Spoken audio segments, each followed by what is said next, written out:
How's it going? Elias here from Your House Fitness. In today's video, I'm going to be showing you how to do a dumbbell clean. Now, this exercise is a great exercise for a full body explosive movement.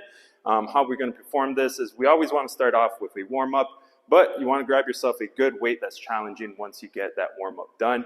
So we want to get into a deadlift position where we're pretty much holding the weights off to the side, legs shoulder width apart, and from here, we're coming up, bringing the weights up to the shoulders, and as we bring it up, we're also squatting, and as we're squatting, we're pushing it up.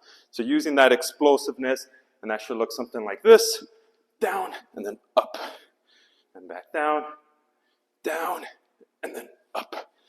Off to the side, very straightforward, bringing the weights right to the side, keeping the back nice and neutral, nice and arched, bringing it up, straight to the shoulder, and then we're going down and then back up.